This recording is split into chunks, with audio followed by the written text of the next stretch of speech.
بالله من الشيطان الرجيم. بسم الله الرحمن الرحيم.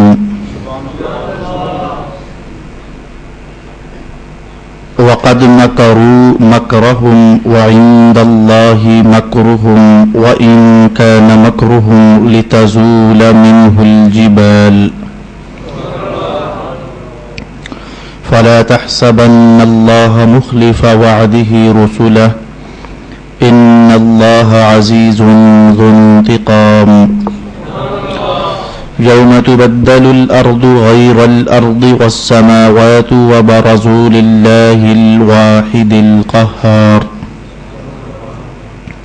وترى المجرمين يومئذ مقرنين في الأصفاد سرابيلهم من قطران وتغشى وجوههم النار ليجزي الله كل نفس ما كسبت إن الله سريع الحساب.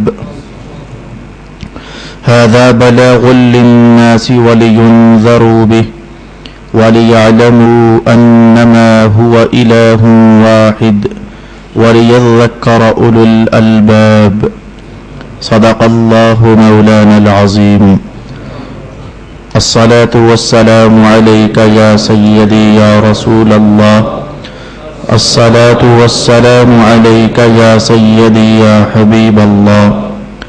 الصلاة والسلام عليك يا سيدي يا شفيع المذنبين وعلى آلك وأصحابك يا سيدي يا رحمة للعالمين.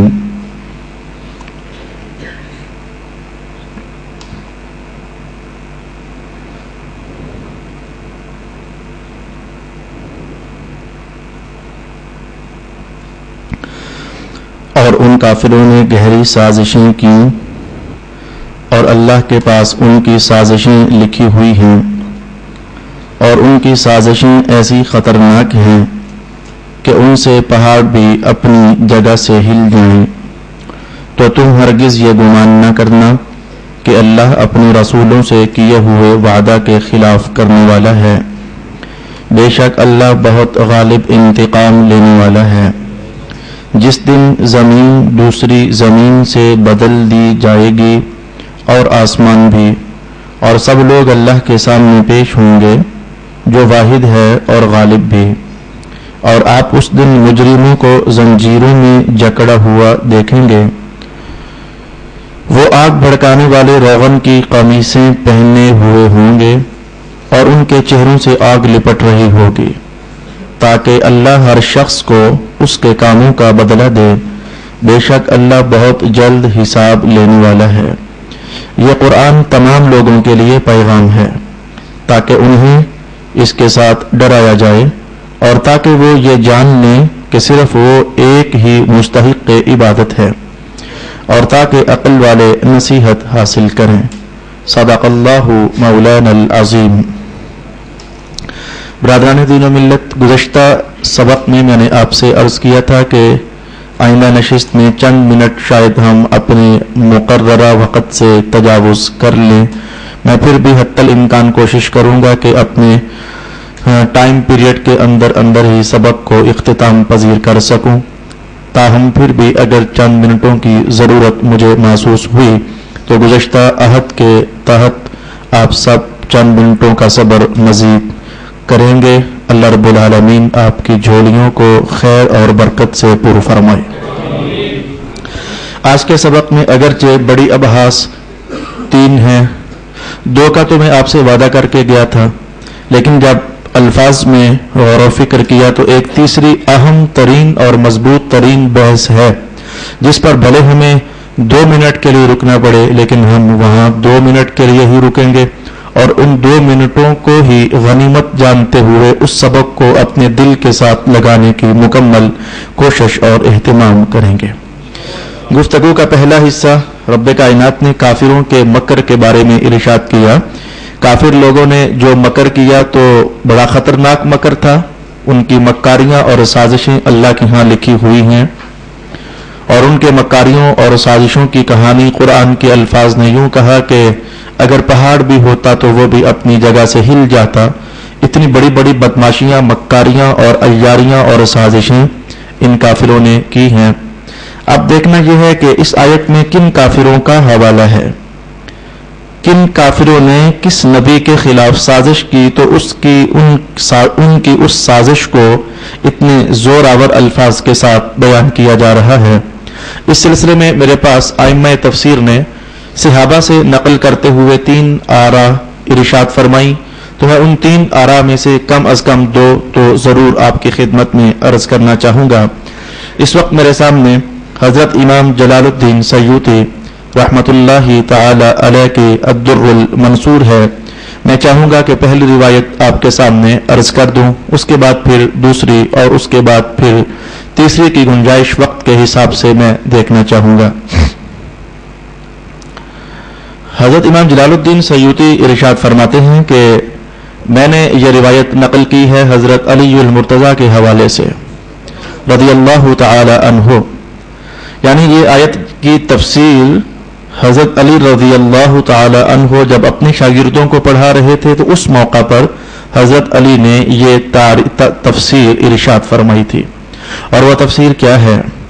آپ نے فرمایا کہ ان جبار من الجبابرہ، پہلے زمانوں میں ایک بادشاہ ہوا کرتا تھا بڑا ظالم اور جابر. قال لا انتہی حتی انظر الى ما فی السماء، اور پھر آگے الفاظ آ رہے ہیں جن کے قرائن سے معلوم ہوتا ہے کہ وہ بادشاہ نمرود تھا اور حضرت ابراہیم علیہ السلام کے زمانے میں وہ ظالم بادشاہ تھا. لیکن حضرت علی نے نام نہ لیا، دیگر مقامات پر نام موجود ہے. تو وہ ظالم بادشاہ حضرت ابراہیم علیہ السلام کی دعوت کو ہمیشہ ٹھکرا دیا کرتا تھا اور اس نے کہا ہوا تھا کہ میں مقابلہ کرنے سے رکوں گا نہیں، باز نہیں آؤں گا جب تک کہ میں دیکھ نہ لوں کہ آسمانوں میں ہے کیا. کہ ابراہیم جس الہ کی بات کرتا ہے کہ وہ آسمانوں کا مالک ہے، تو میں دیکھوں تو آسمانوں میں آخر کیا ہے جس کا وہ مالک ہے. تو جب تک میں دیکھ نہ لوں اس وقت تک میں ابراہیم پر ایمان نہیں لاؤں گا. اس کے الفاظ یہ تھے لا انتہی حتی انظر الی ما فی السماء، میں نہیں رکوں گا مقابلہ کرنے سے جب تک دیکھ نہیں لیتا کہ آسمانوں میں کیا ہے. اب میں عربی متن کے الفاظ سارے کے سارے تلاوت نہیں کروں گا، میں اردو ہی میں کلام کو آگے لے جانا چاہوں گا. اس نے ایسا کیا کہ گدوں کے بچے پالے 4.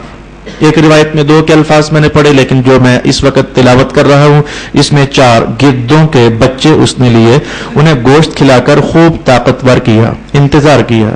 جب وہ گدوں کے 4 بچے جوان ہو گئے، اور آپ جانتے ہیں کہ گد ایک قوی ہیکل پرندہ ہے اور اسے اڑتے اڑتے بھی دوڑ لگانا پڑتا ہے، تو دوڑ لگا کر کے تو پھر اڑتا ہے. کیونکہ میں بچپن میں دیہات میں 20 سال کا زمانہ میں نے گزارا، تو میں نے ان کو دوڑ کر کے اترتے ہوئے اور دوڑ کر کے تو اڑتے ہوئے دیکھا ہے. یہ ایک دم سے اڑنا ان کے لیے اچھا خاصا مشکل ہوتا ہے. تو انہیں گدوں کے بچے پالے، جب وہ جوان ہو گئے اور خوب ان کے پروں میں طاقت آ گئی، اسپیشل خوراک دے کر اس نے پالا. تو یعنی میں آسمانوں پر جانا چاہتا ہوں. پھر اس نے کیا کیا، جب جوان ہو گئے تو اس نے ایک تابوت بنایا. عامت المفسرین نے تابوت کے لفظ نقل نہیں کیے، انہوں نے کہا کہ جیسے پینگ ہوتی ہے تو ایسے پینگ نما ایک لکڑی کا ٹکڑا لے کر کے تو رسیاں اس میں ڈال دی. لیکن حضرت علی کے جو الفاظ ہیں اس میں تابوت کے الفاظ ملتے ہیں. اس نے ایک مختصر تابوت بنایا. اب تصویر دیکھنا اس کی، تو اس تابوت کے 4 سروں پر اس نے لکڑی باندھی اور اس لکڑی کے اوپر اس نے گوشت لگا دیا، اور پھر اس تابوت کے جو پائے بنتے تھے، یہ میری کرسی آپ تصویر کے لیے سامنے رکھیں، جیسے یہ اس نے چاروں طرف لکڑی لگا دی اور گدوں کے پاؤں کے ساتھ اور پروں کے ساتھ جہاں جہاں اس نے رسیاں باندھنی تھی باندھ کر تو اس نے کرسی کے وہ جو نیچے والا پایا ہے اس کے ساتھ باندھ دیا.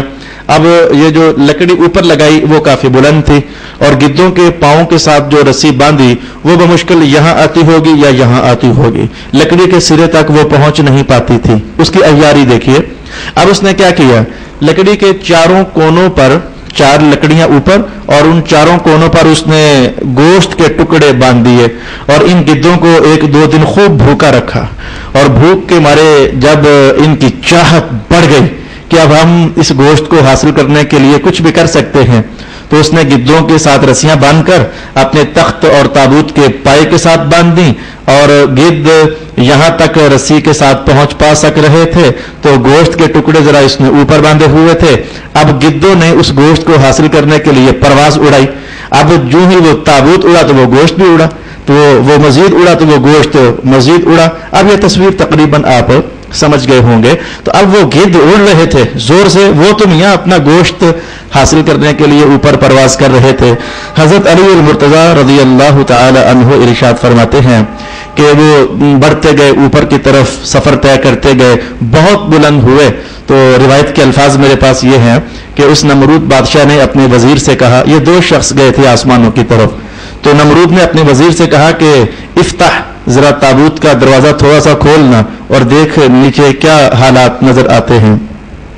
اس نے تابوت کا دروازہ کھولا اور دیکھ کر کے کہنے لگا کہ انظر الی الجبال کانها الذباب، بادشاہ اب ہم اتنے اونچے ہو چکے ہیں کہ پہاڑ تو مجھے مکھیاں لگ رہی ہیں۔ الذباب، آپ محسوس کر سکتے ہیں کہ وہ کس قدر زیادہ پرواز کر چکے تھے۔ بادشاہ نے کہا دروازہ بند کر دے، دروازہ بند کر دیا گیا۔ اب وہ مزید اس نے جب پرواز بھری تو بادشاہ نے کہا کہ افتح، اب ذرا دروازہ کھول اور دیکھ تو کیا، ماذا ترى انظر ماذا ترى، تو کیا دیکھتا ہے، تجھے کیا نظر آتا ہے۔ اب کہ اللہ کی قدرت غالب آنا چاہتی تھی تو اللہ ہی کی قدرت غالب ہے، واللہ غالب علی امرہ، اللہ ہی اپنے امر پر غالب آنے والا ہے۔ فقال ما ارى الا السماء وما اراها تزداد الا بعدا، تو وزیر کہنے لگا بادشاہ ایک بات تو یہ ہے کہ مجھے ہر طرف آسمان ہی آسمان نظر آتا ہے، لیکن بات یہ ہے کہ ہم جتنا اوپر جا رہے ہیں آسمان ہمیں اتنا ہی اور دور محسوس ہو رہا ہے، یعنی اتنا سفر طے کرنے کے باوجود ہم اپنے آپ کو آسمانوں سے قریب نہیں پا رہے ہیں، تو آسمان اتنا ہی اونچا نظر آ رہا ہے۔ آخرکار اس متکبر بادشاہ کے دل میں اللہ کی طرف سے یہ بات ڈال دی گئی کہ آخرکار گرو گے اور مرو گے اور تم آسمانوں تک پہنچ نہیں پاؤ گے۔ میرے آقا حضور نے ارشاد فرمایا مسلسل اگر 500 سال چلا جائے تو جا کر کے تو پہلے آسمان پر پہنچا جا سکتا ہے۔ یہ حدیث شریف کے الفاظ اور ابن ماجہ نے نقل فرمائے ہیں۔ تو اب یہ 500 سال تو عمر نہیں تھی نا نمرود کی، وہ کتنا کو اڑے ہوں گے، 2 دن 4 دن 8 دن 10 دن، تو اللہ رب العالمین نے ان کے دل میں ڈالا کہ تم آسمانوں تک نہیں پہنچ سکتے ہو۔ تو قال سووا بالخشبہ، اب کہ اس نے کہا کہ وہ لکڑی اتار کرنا تو اسے ذرا الٹا کر دیا جائے جس پر گوشت لگا ہوا تھا۔ تو جب وہ لکڑی الٹی کی گئی تو ان گدوں کو گوشت نیچے نظر آنے لگا، وہ لپکے پھر گوشت کی طرف، تو اب جو وہ لپکتے گئے گوشت نیچے اور نیچے اور نیچے اور نیچے، تو اتنی تیزی کے ساتھ نیچے آتے چلے گئے حتیٰ کہ حضرت علی المرتضیٰ ارشاد فرماتے ہیں کہ بھائی دیکھو یہ میں کہنے لگا ہوں، یہ الفاظ میرے ہیں، کیا یہ اس چھوٹے سے چھت سے آپ اگر یہ سٹیج کا اٹھا کر کے ڈائس نیچے پھینک دیں تو ایک دھڑم کی آواز ہوتی ہے، اور یہ چھوٹی سی جو مسجد ہے اس کی بنیادوں میں ایک لرزش تو پیدا ہو ہی جائے گی نا۔ تو حضرت علی المرتضیٰ نے ارشاد فرمایا کہ وہ چیلیں اتنی تیزی کے ساتھ نیچے اتر رہی تھیں، کوئی ان کا تابوت تھا وہ دھڑم سے زمین پر گرا اور ایک حرکت اور لرزش پیدا ہوئی۔ تو اللہ رب العالمین نے اس لرزش کو بیان کیا کہ ایک ان کے گرنے کی لرزش تھی اور ایک پھر ان کے ساتھ تکبر کا بوجھ بھی تو تھا، اور پھر اس کے اندر ستیہ ناس ہو رہے اس کفر کی نحوست بھی تو تھی۔ تو رب کائنات نے کہا وَإِن كَانَ مَكْرُهُمْ لِتَزُولَ مِنْهُ الْجِبَالُ، کہ انہوں نے آسمانوں پر پہنچنے کا ایک مکر کیا، اور ان کا مکر ایسا تھا کہ جس سے یہ پہاڑ بھی لرز کر کے تو رہ جاتے۔ یہ ایک مکر ہے کافروں کا جو کہ اس آیہ کریمہ کے اندر ارشاد کیا گیا ہے۔ مجھے اس پر کوئی تبصرہ نہیں کرنا، آج مجھے اپنی صورت کو اختتامی مراحل کی طرف لے جانا ہے۔ میں دوسری روایت آپ کے سامنے عرض کرنا چاہوں گا کہ ان کافروں کے مکر سے کیا مراد ہے۔ اس پر میں قرآن حکیم کی سورہ انفال کی الفاظ یہ جمعۃ المبارک کی نشستوں میں تمہیں آپ کی خدمت میں یہ عرض کر چکا ہوں۔ ہوا یہ تھا کہ کافروں نے ایک مکر کیا، اور ہمیں ایسا ہی چاہیے کہ اس روایت کو سنیں اور اسی کی طرف اپنی توجہ کو لگائیں کہ رسول اکرم صلی اللہ علیہ وآلہ وسلم کی بڑھتی ہوئی دعوت، میں کہوں گا کہ جیسے فیض کا ایک سیل رواں تھا۔ میں کہوں میں طوفان نہیں کہتا، میں آندھی نہیں کہتا، میں بکھرا ہوا سمندر نہیں کہتا، میں تو ادب میں یہی کہوں گا کہ فیضان کا ایک سیل روا تھا، جس طرح بڑھتا چلا جا رہا تھا تو کفر کی سیاہیوں کو اپنی لپیٹ میں لے کر کے رگیدتا ہوا اپنی منزل کی طرف بڑھتا نظر آ رہا تھا۔ کافروں کو سمجھ نہیں پڑ رہی تھی کہ آخر کیا کریں، اس بڑھتے ہوئے سیلاب کے آگے ہم کیا پل باندھیں، کیا دیوار کھڑی کریں تاکہ یہ محمد محمد کہنے سے لوگ رک جائیں، اللہ اللہ کے نعرے بند ہو جائیں۔ اب کافی سال بیت چکے تھے، رسول اکرم صلی اللہ علیہ وآلہ وسلم کو لگ بھگ 12 سال اور کچھ مہینے تو ہو چکے تھے آقا حضور رحمت عالم اپنے رب کے نام کی دعوت دیتے ہوئے 12 سال اور کچھ زمانہ اور چند مہینے بیت چکے تھے۔ تو اب کہ ان کافروں نے اپنی طرف سے ایک حتمی رائے قائم کر دی اور کہنے لگے کہ ایسا کرتے ہیں کہ قوم کے سنجیدہ لوگ مل کر کے ایک مشورہ کرتے ہیں، او مرو تم بڈھے ہو گئے ہو، آخر کس لیے بوڑھے ہوئے ہو، کوئی تو رائے قائم کرو گے نا۔ 40 سال کا ہونا شرط لگا دی گئی کہ 40 سال سے کم کوئی شخص اس میٹنگ میں داخل نہیں ہو سکتا۔ تو 40 سال کے عمر رسیدہ شخص اور جہاں دیدہ شخص ذرا بیٹھو نا، مل بیٹھ کر سر جوڑتے ہیں اور اس محمد کے دعوت کے پیغام کو روکنے کا اہتمام کرتے ہیں۔ مجلس سج گئی اور ایسے میں دروازے سے ایک اجنبی شخص نے اندر داخل ہونا چاہا، وہ بھی بوڑھے آدمی کی شکل ہی میں تھا۔ تو اندر بیٹھنے والوں نے کہا کہ من انت، تو کون ہے، ہم تو تجھے نہیں جانتے۔ اس نے کہا کہ میں انا شیخ من النجد، میں نجد سے آنے والا شیخ ہوں، اگر کہیں مجھے تم اپنی میٹنگ میں داخل کر لو تو فائدہ پاؤ گے۔ اس نے جب یہ آفر کی نا کہ مجھے میٹنگ میں داخل کر لو تو فائدہ پاؤ گے، یہ الفاظ میں امام سیوطی کی ادا کر رہا ہوں، سورہ انفال کی تفسیر بیان کرتے ہوئے جو انہوں نے نقل فرمائی۔ میٹنگ شروع ہو گئی۔ پہلی رائے یہ طے پائی کہ ایسا کرتے ہیں کہ اس محمد کو کسی جگہ پر قید کر دیتے ہیں۔ تو یہ رائے طے پائی تو وہ جو باہر سے آنے والا شیخ نجد تھا، وہ روایت کے الفاظ میں پھر ہم نے یہ بھی پڑھا اور آپ نے بھی پڑھا کہ وہ شیخ نجد کیا تھا، وہ تو شیطان تھا، وہ بھیس بدل کر کے تو وہ چکمہ دینے آیا ہوا تھا۔ تو اس نے کہا کہ ویحکم، او مر جاؤ تم، یہ کوئی رائے اتنی اچھی نہیں ہے۔ اگر ان محمدی درویشوں کو معلوم ہو گیا کہ تم نے محمد کو کہاں رکھا ہوا ہے، یہ تو ایک دم سے دھاوا بول دیں گے اور ان کی طاقت کے سامنے تمہارا رکنا مشکل ہو جائے گا۔ یہ رائے خیر سے اسے ریجیکٹ کر دیا گیا۔ ایک اور صاحب کہنے لگا جس پر شیطان تل ملا اٹھا اور آج تک میں جب وہ الفاظ پڑھتا ہوں میرا سینہ اندر سے خوش ہو جاتا ہے۔ تو ایک اور رائے ان عرب کے رئیسوں اور کافروں نے دی، کہنے لگے کہ ایسا کرتے ہیں کہ محمد کو دیس نکالا کر دیتے ہیں، مکے سے نکال دیتے ہیں، تو نہ یہ مکہ میں رہے گا نہ یہ دعوت کا کام کرے گا، ہماری جان چھوٹ جائے گی۔ اللہ کی قسم شیطان کے الفاظ میں کتنا ہیں الفاظ شیطان کے، لیکن حضور کی شان دیکھو تو کتنا حسن نظر آتا ہے۔ میں الفاظ شیطان کے ہیں لیکن اس کے الفاظ میں اللہ نے کیسی سچائی ظاہر کروا دی۔ شیطان کہنے لگا وَيَحْكُمْ، وہ مر جاؤ تم کہیں، یہ کیا رائے ہوئی کہ محمد کو مکہ سے نکال دو، یہ مسئلے کا حل نہیں ہے۔ اولم تروا حلاوۃ لسانہ، کہ آج تک 12 سال کے یہ اور 40 سال پچھلے کیا تم نے محمد کے کلام کی مٹھاس نہیں دیکھی ہے؟ وہ جدھر جائے گا وہ دیوانوں کا ہجوم اکٹھا کر لے گا، مکہ میں نہ صحیح تو کسی اور جگہ سے وہ جدھر پہنچے گا اس کی زبان کے کلمات میں ایسا مٹھاس ہے، میں کہوں گا صلی اللہ علیہ وسلم آج مزہ آ گیا نا کہ یہ دشمن ہو کر کے بھی تو بول رہا ہے، اور جھوٹو مرو، محمد کی زبان جیسی مٹھاس کہیں تم پا ہی نہیں سکتے ہو۔ اولم تروا حلاوۃ لسانہ، کیا تم نے اس کی زبان کی مٹھاس نہیں دیکھی ہے؟ وہ جدھر جائے گا وہ ہجوم عاشقاں ہو جائے گا۔ اچھا جی، یہ رائے بھی ریجیکٹ کر دی گئی۔ اور پھر آخر میں وہ خود کہنے لگا کہ میں ایک اگر رائے دوں تو تمہارا کیا خیال ہے؟ وہ کافر سارے متوجہ ہوئے تو کہنے لگا کہ ایسا کر لیتے ہیں، یہ عربستان میں کتنے کو قبیلے ہیں بڑے، یہ ابو لہب کا خاندان ہے، ابو ولید بن مغیرہ کا خاندان ہے، قریش ہے، ہاشم ہے، یہ ہے اور وہ ہے، بھائی یہ چھوٹا سا علاقہ ہے تو کتنے کو خاندان ہے، تو ہے تو ہر خاندان دشمن۔ ایسا کرتے ہیں کہ ہر خاندان کا ایک طاقتور جوان مجھے فراہم کر دو تم۔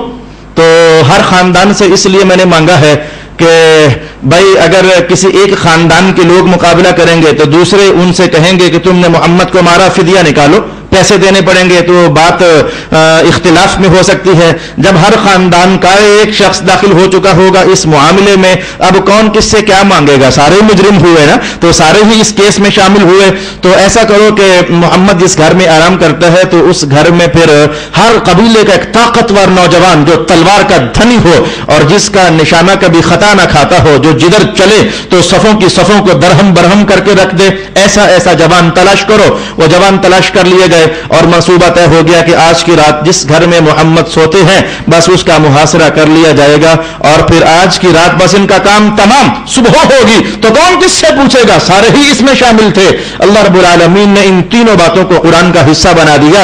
الفاظ سنا، ارشاد گرامی ہوا وَإِذْ يَمْكُرُ بِكَ الَّذِينَ كَفَرُوا، اور جب یہ مکر کر رہے تھے یہ کافر لوگ، لِيُثْبِتُوكَ، کہ آپ کو کسی قید میں ڈال دیں، او يَقْتُلُوكَ، یا آپ کو قتل کر دیں، او يُخْرِجُوكَ، یا پھر آپ کو مکہ سے نکال دیں۔ تین رائے پیش ہوئی، تینوں کا حوالہ قرآن نے قائم کر دیا۔ وَيَمْكُرُونَ، ادھر یہ مکر کر رہے تھے، وَيَمْكُرُ اللَّهُ، اور اللہ ان کے مکر کا جوڑ سامنے کر رہا تھا۔ وَاللَّهُ خَيْرُ الْمَاكِرِينَ، اور اللہ مکروں کا جواب خوب دینا جانتا ہے، اسے پتہ ہے کہ مکروں کو کیسے پھر آخر نبھایا جاتا ہے۔ وہ تو خیر سے پھر رات ہوئی تو اللہ رب العالمین کی بھی شان دیکھو، وہ اس سے پہلے ہی اللہ چاہتا تو اپنے محبوب سے فرماتا کہ نکل جاؤ محبوب، آج یہ قتل کرنا چاہتے ہیں اور آج یہ لڑنا چاہتے ہیں، آج آپ کو مار دینا چاہتے ہیں۔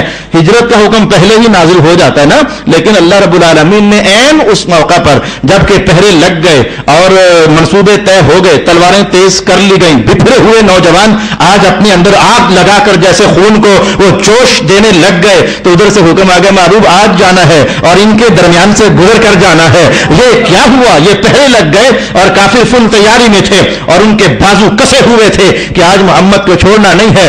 عین اس موقع پر اللہ رب العالمین کے محبوب نے دعا کے لیے ہاتھ اٹھائے، کہا مولا میں اپنے بستر پر علی کو چھوڑ کر جاؤں گا، اور میں نے روایت کے یہ الفاظ بھی اللہ بھلا کرے سیوطی کا رحمت اللہ تعالی علیہ، آپ کے ہاں ہی یہ الفاظ پڑھے، آپ نے کہا کہ اے اللہ تعالیٰ آج میں علی کو اپنے بستر پر لٹانے لگا ہوں تو جبریل پھر صبح تک ادھر ہی رہیں، ان کا خیال رکھیں، ان کی حفاظت کریں اور انہیں کچھ ہونے نہ دیں۔ اور ادھر حضرت علی المرتضی سے آپ نے جملہ ارشاد کر دیا کہ علی جب صبح ہوگی تو پھر آ جانا۔ بھئی کیسے آپ حضور کو یقین نہ ہوتا کہ علی صبح تک زندہ رہیں گے، دعا کر دی تھی، جبریل امین ڈیوٹی کے لیے آ چکے تھے، ان کی حفاظت کے لیے مامور کر دیے جا چکے تھے۔ میں کہوں گا اب یہ تنو من جوان، آج کا ایک جملہ مجھے اچھا لگ رہا ہے کہ میں کہہ دوں، او پنجابو یار تم ہار گئے ہو، پنجابو تم ہار گئے ہو، یہ پٹھان لوگ جیت گئے ہیں۔ یہ 8-10 بھی ہونا، یہ اپنی قمیص اٹھا کر کے تو پھٹی سی پرانی سی بنین پہن کر کے تو ہتھوڑیاں ہاتھ میں لے کر یہ پتھر توڑنا شروع کرتے ہیں تو بڑی بڑی چٹانیں تھوڑی ہی دیر کے بعد وہ گیٹوں کا ڈھیر نظر آنے لگ جاتی ہیں۔ یہ روڑی کوٹنے والے پٹھانوں کو آپ نے دیکھا تو ہوگا نا، تو میں پٹھانوں کی بات تھوڑی کر رہا ہوں، میں تو عربوں کے شاہ سواروں کی بات کر رہا ہوں، میں تو ان قبیلوں کے نوجوانوں کی بات کر رہا ہوں۔ اگر وہ پہاڑ پر آج دھاوا بول دیتے تو میاں مار مار کر تلواریں ہتھوڑے تو آج پہاڑ بھی جگہ چھوڑ دیتا، اپنی جگہ پر باقی نہ رہتا۔ رب کائنات نے کچھ وہ منظر بیان کیا اور کہا کہ آج انہوں نے مصطفیٰ کو ختم کرنے کے لیے ایسا پلان کیا تھا اور ایسا مکر کیا تھا کہ ان کا مکر اگر پہاڑوں پر ہوتا تو آج وہ بھی جگہ چھوڑ دیتا۔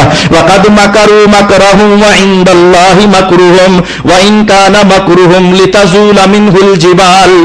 اللہ اکبر صلی اللہ علیہ وسلم۔ میں اپنا مطالعہ پورا کرنے کے بعد میں نے چاہا کہ میں بعض اوقات مختصر حاشیہ ہوتا ہے، وہ چند لائنوں کا ہوتا ہے، لیکن وہ نہ جانے کیا وہ اس کے اندر بجلی سی کوندی ہوتی ہے۔ میں نے کہا آج میں حضرت اعلیٰ حضرت کا ترجمہ تو دیکھوں اور اعلیٰ حضرت کے ترجمے پر مفتی نعیم الدین مراد آبادی کا حاشیہ تو دیکھوں۔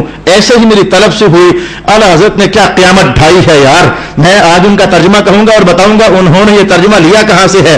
ابھی تک جو میں نے بیان کیا ہے اس کا معنی کیا تھا کہ ان کافروں کی بڑی مکاریاں تھیں، تو ان کی مکاریاں اگر پہاڑوں پر بھی ہوتی تو وہ بھی اپنی جگہ چھوڑ جاتے۔ وَإِن كَانَ مَكْرُهُمْ، ترجمہ غور سے سنیے گا تاکہ اس ترجمے میں اور اس ترجمے میں آپ کو انفرادیت نظر آئے۔ وَإِن كَانَ مَكْرُهُمْ لِتَزُولَ مِنْهُ الْجِبَالُ، اگرچہ ان کانا کا ترجمہ اگرچہ یہ ان کے مکروں سے پہاڑ بھی آج ہل جاتے، بڑی مکاری کر رہے تھے، اگرچہ ان کے مکر ایسے تھے کہ آج پہاڑ بھی جگہ چھوڑ جاتے۔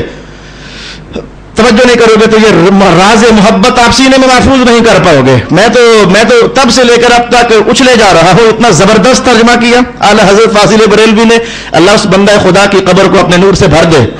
ابھی تک جو میں نے کہا وہ تو یہ تھا کہ ایک طرف پہاڑ ہے، ایک طرف رسول اللہ ہے، دھیان، ایک طرف پہاڑ ہے، اس ترجمے کا نتیجہ جو ابھی تک میں سنا چکا، ایک طرف پہاڑ ہے، ایک طرف رسول اللہ ہے، یہ کافر مکر لے کر آئے، تباہی کا منصوبہ، سادے لفظوں میں کہو تباہی کا منصوبہ اور ڈال دیا رسول اللہ پر، تو اگر یہ منصوبہ پہاڑوں پر ڈالا جاتا تو پہاڑ بھی جگہ چھوڑ جاتے، سمجھ آئی کہ پہاڑ کوئی اور شے تھے اور مصطفیٰ جان رحمت اعلیٰ کوئی اور شے تھے۔ اعلیٰ حضرت فاضل بریلوی نے جو ترجمہ کیا، انہوں نے ان لفظ ان کا ترجمہ اگرچہ نہیں کیا، اور پھر مجھے راز مل گیا انہوں نے کہاں سے لیا، انہوں نے حضرت ابن عباس سے لیا رضی اللہ تعالی عنہ، اور ابن عباس کی روایت امام سیوطی نے نقل فرمائی، اور ابن عباس مفسر القرآن ارشاد فرماتے ہیں کہ لفظ ان پورے قرآن میں یا تو یہ شرط کا معنی دیتا ہے، یا پھر یہ وصل کا معنی دیتا ہے، یا پھر یہ مخففہ عن المثقلہ ہوتا ہے۔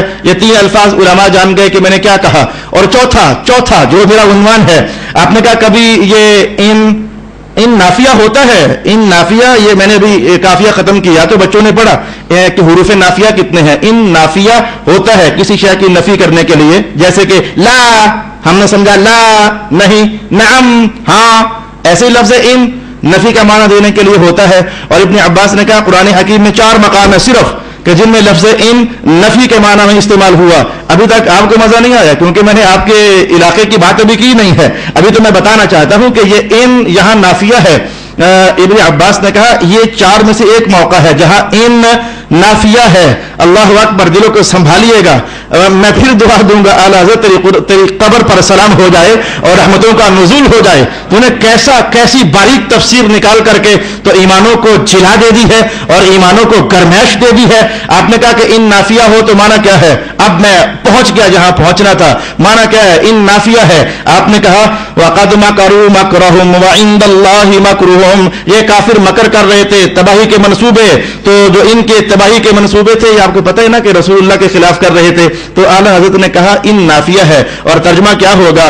اور نہیں تھے ان کے تباہی کے منصوبے کے پہاڑوں کو ہلا دیں، نہیں تھے ان کی تباہی کے منصوبے کے پہاڑوں کو ہلا دیں، رسول اللہ کو ہلا دیں، پہاڑوں کو ہلا دیں، رسول اللہ کی دعوت کو ہلا دیں۔ تو اعلیٰ حضرت نے ابن عباس کی روایت سے معنی نقل کر دیا کہ مصطفیٰ جانے رحمت کی دعوت وہ پہاڑوں کی چٹان کی طرح مضبوط تھی۔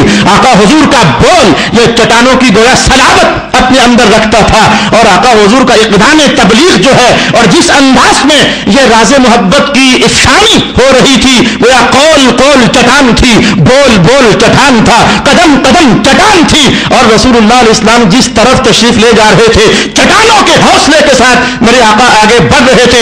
ایسے میں رب کائنات نے کہا او عیارو، او مکارو، او کافرو، تم اپنے جتنے بھی ہیلے استعمال کر لو، اپنی منصوبیاں بندیاں کر لو، میرا محمد چٹان کی طرح اور پہاڑ کی طرح مضبوط ہے، تم کچھ بھی کر لو، میرا محمد ہلنے والا تو نہیں ہے نا، یہ تم سے ہلنے والا نہیں ہے، یہ تم سے زائل ہو جانے والا نہیں ہے۔ اللہ اکبر، اللہ اکبر۔ وَإِن كَانَ مَكْرُهُمْ، نہیں تھا مگر ان کا کہ اس پہاڑ کو ہٹا دیتا، اس پہاڑ کو یہ زلزلہ بدامہ کر دیتا۔ ان کے مکر میں یہ جان کہاں ہے، کہاں بندوں کا مکر ہے، اور کہاں رب کائنات نے کہا وَاللَّهُ خَيْرُ الْمَاكِرِينَ، یہ مکر کر رہے تھے اور اللہ ان کے مکر کا سونا جواب بھی تو تیار کر رہا تھا نا اپنے محبوب کو بچانے کے۔ اللہ اکبر، یریدون لیطفئوا نور اللہ بافواہہم، یہ نور خدا کو بجھانا چاہتے ہیں اور اللہ انکار کرتا ہے، کہتا نہیں بجھنے دوں گا، نہیں بجھنے دوں گا، اور میں اسے تو پورا کر کے رہوں گا۔ وَإِن كَانَ مَكْرُهُمْ لِتَزُولَ مِنْهُ الْجِبَالُ، میں نے 2 روایتیں پیش کی ہیں کہ کافروں کے مکر سے کیا مراد ہے، تیسری بھی ہے لیکن میں کہتا ہوں کہ ذرا آگے بڑھ جائیں تاکہ زیادہ ہی آپ کو میں دیر نہ کر دوں کہیں۔ بسم اللہ الرحمن الرحیم، اللہ اکبر۔ وَقَدْ مَكَرُوا مَكْرَهُمْ، اچھا جی بحث نمبر 2، کتنا میں خوش ہوں آج یہ سبق سارے اتفاق سے میں نے وعدہ کیا صورت ختم کروں گا، اور سبق سارے ایسے سامنے آ گئے کہ جن پر بہت بولنا چاہیے، بہت گفتگو کرنی چاہیے۔ یہ انکار کیا رسول اللہ کی حدیث کا، انکار کیا رسول اللہ کی حدیث کا، کلام کا، قرآن قرآن قرآن قرآن سب کچھ قرآن۔ یہ ایسے لوگ بھی ہیں میرے دوست، آپ کو جاننا چاہیے، ایسے لوگ بھی ہیں جنہوں نے رسول اللہ کے کلام کا انکار کیا۔ آپ کو جاننا چاہیے کہ جو وعدہ دیتا ہے تو اسی کا وعدہ ہوتا ہے نا، جو وعدہ کرتا ہے تو وعدہ اسی کا ہوتا ہے۔ بھائی وعدہ کرے محمد اکبر تو نبھائے گا بھی تو اکبر ہی نا، جو وعدہ جس کا ہو اسی کا وعدہ ہوتا ہے۔ میں وعدہ کروں تو کوئی آ کر میرے سامنے کھڑا ہو کر کہے یہ تو نے وعدہ کیا تھا، اوے میرے ساتھ بات کر، وعدہ میں نے کیا تھا، وعدہ جس کا ہوتا ہے اسی کا ہوتا ہے۔ اللہ رب العالمین نے وعدے دیے ہیں قرآن حکیم میں مسلمانوں کو جنت دوں گا، یہ وعدہ ہے، کافروں کو میں دوزخ میں ڈال دوں گا، کافروں کو جو باتیں نہ کرو وہ وعید ہے، تو کہ مسلمانوں کو جنت دوں گا۔ اللہ نے وعدے کیے نا، تو رب کائنات نے کہا میں وعدے توڑتا نہیں ہوں، جب وعدے کرتا ہوں تو میں توڑتا نہیں ہوں۔ اس نے اپنے وعدوں کی شان بیان کی، جو وعدے میرے ہیں میں تو نہیں توڑتا ہوں۔ اللہ اکبر، اللہ اکبر۔ یہ دیکھو مدینہ کا ماحول، مصطفیٰ جان رحمت نے بھی تو ڈھیروں وعدے کیے نا، حضور رحمت عالم نے ڈھیروں وعدے کیے۔ اور میں ایک وعدہ بتا دوں آپ کو موقع کی مناسبت سے، کل جمعہ ہے، آج جمعہ کی رات ہے، تو میں موقع کی مناسبت سے بتاؤں، رسول پاک علیہ السلام نے فرمایا کہ جو بندہ یوں جمعہ پڑھنے کے لیے آئے وہ غسل بھی کرے اور جلدی نکلا کرے، لیٹ نہ آئے، جلدی نکلے اور تیز تیز چلے، تو پیدل چلے، اور پھر جب جمعے کے لیے آ پہنچے تو کوئی بیکار باتیں نہ کرے، لغویات نہ کرے، امام سے ذرا قریب ہو کر بیٹھے اور غور سے سنے کہ امام میری کون سی بات کر رہا ہے۔ جو یوں جمعہ پڑھتا ہے غسل کرے، جلدی نکل آئے، تیز تیز چلے، امام سے قریب ہو کر بیٹھے اور امام کی بات سنے اور لغو کام نہ کرے، جس نے یوں جمعہ ادا کیا، حضور نے ایک وعدہ دیا کہ لہو بکل خطوۃ اجر سنۃ صیامها وقیامها۔ اللہ تعالیٰ ایسے جمعہ پڑھنے والے کو ایک سال بھر کے روزوں کا بھی اجر دیتا ہے، سال بھر کی نمازوں کا بھی اجر دیتا ہے۔ یہ سال بھر کے روزوں کا بھی اجر اور سال بھر کی نمازوں کا بھی اجر، یہ رسول اللہ نے وعدہ دے دیا۔ بھائی جو اللہ کے وعدے تھے قرآن کی صورت میں، وہ اللہ کے وعدے تھے، جو وعدہ رسول اللہ کا تھا یہ وعدہ رسول اللہ کا تھا نا۔ تو اب مولا کائنات نے کہا فلا تحسبن اللہ مخلف وعده رسلا، ایک ایک سال کی عبادت کا ثواب دینا تو رب نے تھا نا، لیکن مصطفیٰ جان رحمت بول چکے، حضور نے کہہ دیا ہوگا ایسے، اللہ دے گا۔ مولا یہ تیرے محبوب کیا کہہ رہے ہیں؟ رب کائنات نے کہا غم نہ کرو، دینا تو میں نے ہے نا، وعدہ میرا محمد کرے گا اسے میں ہی نبھاؤں گا نا، وعدہ میرے رسول کا ہوگا اسے بھی میں نبھاؤں گا۔ فلا تحسبن اللہ مخلف وعده رسلا، اللہ اپنے رسولوں کے وعدوں کو بھی جھٹلا نہیں کرتا ہے، ان کے وعدوں کو بھی نبھائے گا اور پورا کرے گا۔ ان اللہ عزیز ذو انتقام، بے شک اللہ غالب ہے اور انتقام لینے والا ہے۔ تو رسول اگر کوئی وعدہ کرے گا تو اسے ہم حدیث کہیں گے، رب کائنات نے کہا حدیث بھی ہوگی تو ہم اسے تو نبھائیں گے، تو ہم اسے جھٹلائیں گے نہیں، اسے نبھائیں گے۔ تو گمان بھی نہ کرنا کہ مصطفیٰ کوئی بات کریں اور اللہ اسے پورا نہ فرمائے، تو گمان بھی اس بات کا نہ کرنا۔ اب میں اپنی گفتگو کے تیسرے مرحلے کی طرف بڑھنا چاہوں گا۔ یوم تبدل الارض غیر الارض والسماوات، جو قیامت کا دن ہوگا تو پھر جاننا چاہیے کہ یہ زمین بدل جائے گی، یہ زمین بدل دی جائے گی اور آسمان بھی۔ تبدل الارض، بدل دی جائے گی زمین، غیر الارض، اس زمین کے علاوہ۔ میں وہ سارے الفاظ حدیث شریف کے آپ کے سامنے نہیں پڑھوں گا، روایات میرے سامنے، میں خلاصہ سامنے لانے والا ہوں۔ حدیث شریف میں یہ بھی آیا کہ قیامت والے دن یہ زمین بالکل پدر اور ملائم ہو جائے گی، اور یہ بات تو اس سے پہلے ہم نے سنی ہوئی ہے۔ پہاڑ نہیں رہیں گے، درخت نہیں رہیں گے، مکانات نہیں رہیں گے، اونچی اونچی بلڈنگیں نہیں رہیں گی، شہر نہیں رہیں گے، یہ ڈونگی جگہ نہیں رہیں گی، بالکل برابر جگہ ہو جائے گی۔ تو میاں تھوڑی سی شکل بدل جائے نا تو بندہ کہہ دیتا ہے بدلے لگ رہے ہو، آج تھوڑی سی کیفیت بدل جائے، شکل بدل جائے۔ ایک بندے نے داڑھی نہ رکھی ہو، پھر وہ داڑھی رکھنے پر آ جائے تو کہا جاتا ہے میاں جی لگتا ہے کچھ بدل سے گئے ہو۔ ہاں جی بدل گیا ہوں، میں نے اچھی مثال ہی کہی، میں نے غلط نہ کہی کہ ایک بندے نے داڑھی رکھی ہوئی تھی پھر اس نے مڑوا دی تو کوئی کہہ دے کہ بدل سے گئے ہو، میں نے غلط مثال نہ کہی، میں نے ترقی والی مثال کہی۔ پہلے بندہ گرا ہوا تھا، اس نے حضور کی سنت کو سینے سے سجا لیا تو جملہ بولا گیا نا، بندہ وہی ہے، تو حیت بدل گئی، شکل بدل گئی تو کہا جاتا ہے جناب بدلے لگ رہے ہو، خیر ہے، ہاں جی بدل گیا ہوں جی، اللہ نے کرم کر دیا ہے۔ تو کبھی شکل کے بدلنے کو بھی بدلنا کہا جاتا ہے۔ اچھا حدیث شریف کے اندر یہ بات بھی آئی کہ قیامت والے دن یہ اس زمین کا رنگ بدلا ہوا ہوگا، کافی جیسے چاندی ہوتی ہے۔ اور اسی تصویر کو ایک اور مقام پر یوں بیان کیا گیا وَأَشْرَقَتِ الْأَرْضُ بِنُورِ رَبِّهَا، قیامت والے دن یہ زمین اپنے رب کے نور سے دمک اٹھے گی اور چمک اٹھے گی، بھائی وہ چاندی کی طرح جو ہو گئی۔ اچھا یہ بھی حدیث شریف ہوئی، اور ایک اور حدیث شریف کے الفاظ میرے سامنے ہیں جس میں رسول اکرم علیہ السلام نے فرمایا کہ یہ زمین قیامت والے دن سفید رنگ کی روٹی کی طرح ہو جائے گی، اور صرف یہی نہیں کہ روٹی کی طرح ہو جائے گی، حضور نے کہا کہ ایمان والے اس روٹی سے کھائیں گے بھی، من تحت اقدامہم، یہ ایمان والے اس روٹی سے کھائیں گے بھی۔ آج مجھے وہ باتوں سے باتیں جڑ رہی ہیں تو کتنا اچھا لگ رہا ہے۔ وہ قیامت کا لمبا دن پتہ ہے نا، 50,000 سال کا دن رب کائنات نے کیا اہتمام کیا۔ یہ الفاظ جو میں اب کہنے لگا ہوں اور یہ بھی میرے آقا حضور ہی کے الفاظ ہیں، یہ ساری روایات میرے سامنے پڑی ہوئی ہے۔ اتنا لمبا زمانہ میں اگر ایمان والے بھوک محسوس کریں تو رب کائنات نے زمین کو روٹی بنا دیا کہ تم اپنے نیچے سے یہ توڑ توڑ کر کھانا، تمہیں آج پریشان نہیں ہونے دوں گا، تم نے بڑی سختیاں سہ لی ہیں، تم نے بڑے امتحان پار کر لیے ہیں اور تم ہر آزمائش میں کامیاب ہو گئے ہو، بس آج تمہیں کچھ نہیں ہونے دوں گا۔ تو وہ زمین روٹی کی طرح بدل جائے گی اور ایمان والے من تحت اقدامہم، وہ نیچے سے روٹی توڑ توڑ کر کھائیں گے بھی۔ یہ زمین کے بارے میں مختلف قسم کے اقوال حدیث شریف میں ہمارے سامنے آئے، اس پر ائمہ تفسیر نے کہا کہ یہ سب کچھ ہونا ہے۔ اچھا، ایک حدیث کے الفاظ یہ بھی ہے، قیامت والے دن جیسے یہ چمڑا خشک کر کے تو بچھا دیا جائے، جیسے ہم بوری بچھائیں تو تصویر سامنے آئی، چمڑا بچھا دیا جائے تو یہ زمین بچھے ہوئے چمڑے کی طرح ہو جائے گی۔ یہ بھی الفاظ حدیث شریف میں آئے اور میں وہ الفاظ پڑھ کر تھوڑی دیر کے لیے مسکرا گیا۔ میں چاہوں گا کہ آپ بھی ذرا خوش ہو لیں، کیوں نہ ہم خوش ہو رہے ہیں بھائی، ہمارے حضور کی شان جو ہے، ہم خوش کیوں نہ ہو جائیں۔ یہ یہودیوں کو پتا تھا، انہوں نے اپنی تورات میں پڑھا ہوا تھا کہ قیامت کی نشانیوں میں سے ایک یہ ہے کہ زمین بدل جائے گی، انہوں نے پڑھا ہوا تھا۔ تو یہ مکار ایسے تھے کہ جب یہ آیت نازل ہوئی، یوم تبدل الارض غیر الارض، جب یہ آیت نازل ہوئی نا تو کبھی ایک آ رہا ہے، کبھی ایک آ رہا ہے، کبھی دوسرا آ رہا ہے، یا محمد یہ زمین کا بدلنا کیا ہے؟ امتحان لیتے آ کر کے، سازشیں کرتے۔ بھائی ایک طرف سے جب جواب مل گیا تو کافی تھا، لیکن ایک کبھی آتا اور کبھی دوسرا آ جاتا، اچھا بلا اب کیا کہتے ہیں، پھر بلا تیسرا آ جاتا، پھر بلا اب بلا کیا کہتے ہیں۔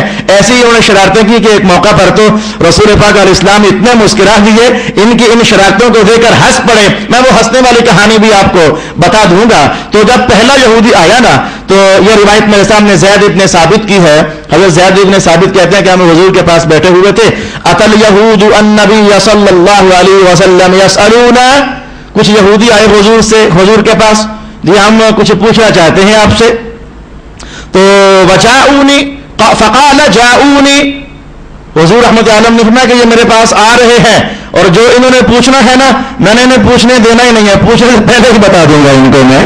فسأخبرهم قبل ان يسألوني، یہ یہودی میرے پاس کچھ پوچھنے آئے ہیں تو یہ پوچھنے سے پہلے ہی قبل ان يسألوني، یہ مجھ سے بھی پوچھ نہیں پائیں گے، میں پہلے ہی بتا دوں گا تمہارا سوال یہ ہے اور اس کا جواب یہ ہے۔ اس موقع پر حضور نے یہ الفاظ پڑھ دیے، یوم تبدل الارض غیر الارض ارض بیضاء کالفضہ، ارض بیضاء کالفضہ، حضور نے فرمایا یہ زمین چاندی کی طرح ہو جائے گی۔ اچھا یہ چلے گئے، جواب مل گیا، جا کر کہا یار جواب تو صحیح ہے، وہی جو ہمیں تورات میں پڑھا ہوا ہے، اچھا تو جا بھلا۔ اچھا جناب محترم وہ آ گیا، اب کے سننا، رسول اکرم صلی اللہ علیہ وسلم کے پاس آ کر کے تو وہ بیٹھ گیا۔ یہ روایت یہ اس نشست میں حضرت ابو ایوب انصاری تھے، وہ فرماتے ہیں کہ یہودی ان رجلا من الیہود سأل النبی صلی اللہ علیہ وسلم یوم تبدل الارض غیر الارض، یہودی نے آ کر پوچھا زمین کا بدلنا یہ کیا ہے؟ ما الذی تبدل بھی؟ فقال خبزا، تو اسے بھی حضور نے وہی جواب دیا، یہ زمین بدل جائے گی تو روٹی بن جائے گی۔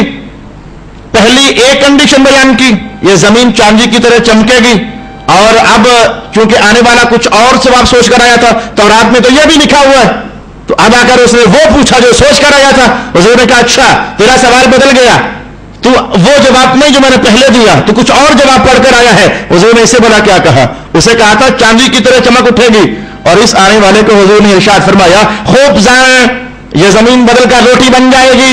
اچھا جواب تھا صحیح، وہ یہودی چکما دینے کے لیے پتہ کیا کہنے لگا، اس کے الفاظ سننا، فقال الیہودی درمکا بھی ابی انت، درمکا، کہنے لگا یہ زمین تو درمکا ہو جائے گی۔ حضور نے کہا روٹی بن جائے گی، وہ کہنے لگا یہ زمین ہم نے تو بڑا درمکا بن جائے گی۔ قال ابو ایوب کہتے ہیں فضحک النبی صلی اللہ علیہ وسلم، حضور مسکرا پڑے، یہ چکما دینا چاہتے ہیں، حضور مسکرا پڑے۔ حضور نے اپنے صحابہ سے کہا میں نے کہا نا روٹی، تو یہ کہتا ہے درمکا، اور میرے صحابہ یہ درمکا روٹی ہی کو کہتے ہیں، یہ شرارت کر رہا ہے، یہ درمکا روٹی ہی کا نام ہے، اور یہ چاہتے ہیں کوئی ایسا لفظ بولے کہ صحابہ دھوکہ کھا جائیں. اب مجھے مزہ آئے گا وہ آیت پڑھتے ہوئے. رب کائنات نے کہا جس قوم میں کوئی رسول آتا ہے اللہ اس قوم کی زبانیں سکھا کر بھجواتا ہے نا. آنے والا جس لہجے میں بات کرے, آنے والا جو لفظ بولے, آنے والا جو کلام کرے, اللہ کا نبی جان رہا ہوتا ہے کہ یہ جیسے ہم نے کہتے ہیں کس اسٹیشن سے بول رہا ہے, تو اللہ کے نبی کو پتا ہوتا ہے یہ آنے والا کس اسٹیشن سے بول رہا ہے. اس نے کہا درمکا, حضور نے کہا, اور ساتھ یہ بھی کہا ابھی ابھی آیت میرا باپ آپ پر قربان ہو جائے. ساتھ یہ بھی بولا میں یہ بارگاہ چونکہ اونچی ہے, یہ لفظ بڑا نیچا ہے, اگر ادھر کی کہانی ہوتی نا تو میں کہتا کہ ساتھ مغالطہ دینا بھی چاہا, ساتھ مکھن بھی لگا دیا, وہ ادھر کی کہانی ہوتی تو, لیکن میں ادھر یہ لفظ نہیں بول سکتا. کہا میرے باپ قربان, یہ تو درمکا ہے. حضور مسکرائے اور مسکرا کر کے کہا کہ یہ درمکا لباب الخبز, اور یہ پہلے کہا تھا روٹی اور پھر کہا یہ درمکا یہ خالص روٹی ہوتی ہے, روٹی ہی تو ہوتی ہے. اچھا جی آئیے, میں نے الفاظ مختلف دلچسپ آپ کے سامنے تلاوت کی ہے. تو ائمہ حدیث نے ارشاد کیا کہ زمین پر مختلف کیفیات وارد ہوں گی. یہ قرآن حکیم نے رنگ برنگی کیفیات بیان فرمائی ہیں. مثلاً زلزلے بپا ہو جائیں گے, زمین کا نیچے والا حصہ اوپر, اوپر والا نیچے. تو قیامت کے ابتدا میں تو یوں ہوگا, پھر اس کے بعد پہاڑ فنا ہو جائیں گے. کل من علیہا فان, جو کچھ بھی ہے زمین پر سب فنا ہو جائے گا. پھر پہاڑ فنا ہو جائیں گے, پھر یہ درخت فنا ہو جائیں گے, سمندر فنا ہو جائیں گے, یہ دیواریں, یہ چٹانیں, یہ سب فنا. یہ اس سے اگلا مرحلہ ہوگا زمین کے لیے. جب سب فنا ہو گیا اور سب برابر ہو گیا تو حضور کا وہ جملہ سچا سمجھ آیا کہ یہ ایسے لگے گا جیسے کسی نے چمڑا بچھایا ہوتا ہے, یعنی سارا برابر ہو گیا اب چمڑے کی طرح. پھر اس کے بعد اس کا رنگ بدلے گا. تو حضور نے ارشاد کیا کہ یہ زمین جو ہے جب اللہ کے نور سے چمک اٹھے گی تو چاندی کی طرح ہو جائے گی. یہ اس سے ایک اگلی کیفیت اور کنڈیشن تھی جو کہ مصطفیٰ جان رحمت نے ارشاد فرمائی. اور اس کے بعد جب یہ کیفیات بدلی, اب آخر میں حضور نے کہا کہ زمین کی صرف کیفیات ہی نہیں بدلیں گی بلکہ یہ اس کی ذات بھی بدل جائے گی. اب تو یہ ہے مٹی, لیکن اللہ اس مٹی کو تبدیل کر کے روٹی بنا دے گا. او کما قال النبی صلی اللہ علیہ وآلہ وسلم یوم تبدل الارض غیر الارض والسماوات وبرزوا للہ الواحد القہار. اور سب لوگ اللہ کے سامنے پیش ہو جائیں گے.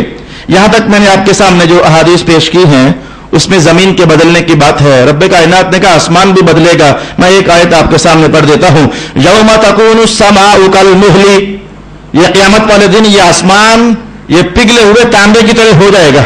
آج ہمیں جو ہم سمجھتے ہیں یہ کوئی پتھر ہے نیلے سے رنگ کا, جو انسانی تصور ہے, تو ہمیں قیامت والے دن یہ پگھلے ہوئے تانبے کی طرح ہو جائے گا. اور صرف اتنا ہی نہیں, کچھ اور بھی کہا گیا. ارشاد گرامی ہوا فَإِذَا انشَقَّتِ السَّمَاءُ, جب پھر آسمان پھٹ جائے گا, فَكَانَتْ وَرْبَةً كَالدِّهَانِ, تو وہ سرخ چمڑے کی طرح سرخ ہو جائے گا.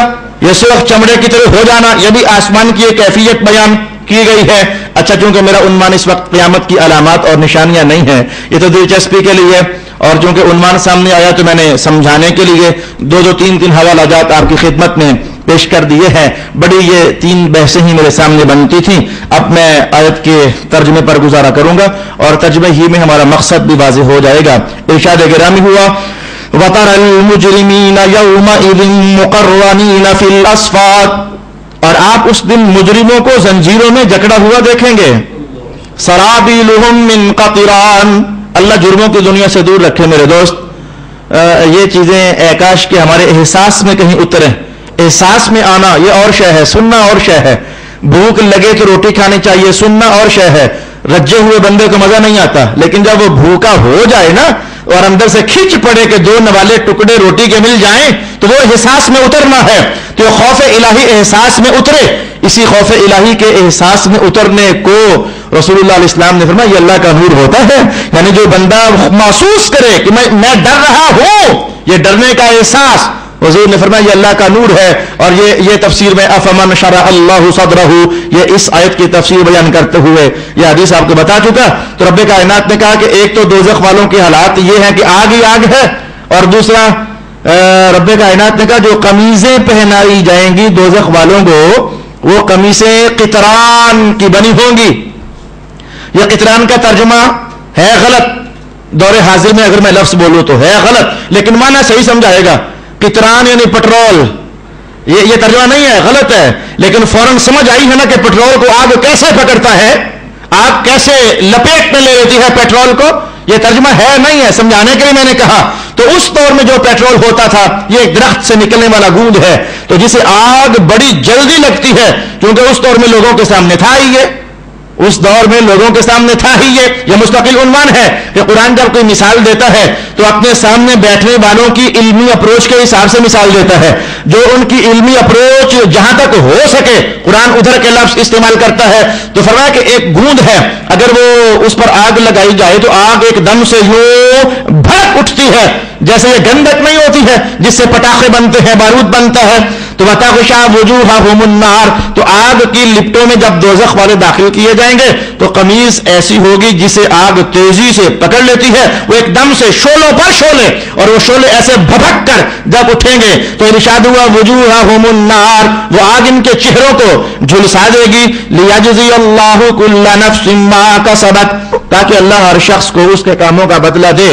ان اللہ سریع الحساب، بے شک اللہ بہت جلد حساب لینے والا ہے۔ ھذا بلاغ للناس، یہ قرآن تمام لوگوں کے لیے پیغام ہے۔ وَلِيُنذَرُوا بِهِ، تاکہ انہیں اس کے ساتھ ڈرایا جائے۔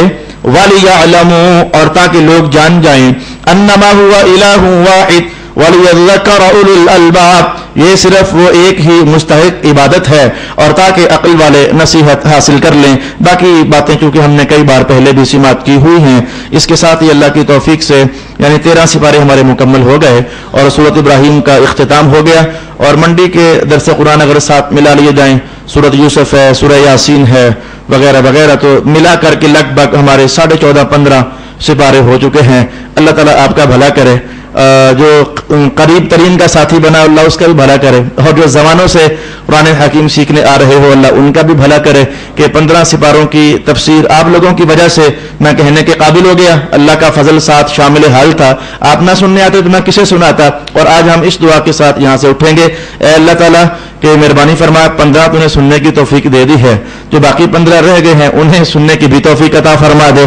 تو اگر اس سے پہلے ہم فوت ہو بھی گئے تو حدیث آپ نے سنی ہوئی ہے، جو بندہ قرآن سیکھتے سیکھتے فوت ہو جائے تو اللہ اس کا حساب روک دیتا ہے، اور فرشتوں سے کہتے ہیں کہ پہلے جو اس کا رہ گیا ہے نا قرآن وہ پورا کراؤ تو پھر اس کا حساب لینا ہے۔ تو میں کہوں گا کہ پورا ہو گیا تب بھی اللہ کا کرم، اور پورا نہ ہو سکا تو تب بھی اللہ کا کرم۔ اللہ تعالیٰ میرا اور آپ کا حامی و ناصر۔ وآخر دعوانا ان الحمدللہ رب العالمین۔ ایک اعلان سماعت کیجئے، اور اس اعلان کو ذرا بڑی تاکید کے ساتھ سماعت کیجئے گا۔ اگلی جمعرات کو یعنی 6 مئی بروز جمعرات اسی جگہ پر میرے استاد گرامی حضرت علامہ سید ریاض حسین شاہ صاحب دامت برکاتہم القدسیہ تشریف فرما ہوں گے۔ تو ایک تلاوت ہوگی، 3 یا 4 نعتیں، وہ بھی کوئی باہر سے بلایا ہوا نعت خوان نہیں جو آدھا گھنٹہ ایک نعت خوان لیتا ہے۔ تو ہم جو آپس میں ہی دوست بھائی ہیں تو یہ 5-5 7-7 منٹ کی 3 یا 4 نعتیں ہو جائیں گی، تو کتنا کو ٹائم لگ، میلاد کا جلسہ ہے ویسے، تو یہ 3-4 نعتیں ہو جائیں گی، اس کے بعد فوراً میرے استاد گرامی کا خطاب ہوگا۔ تو آپ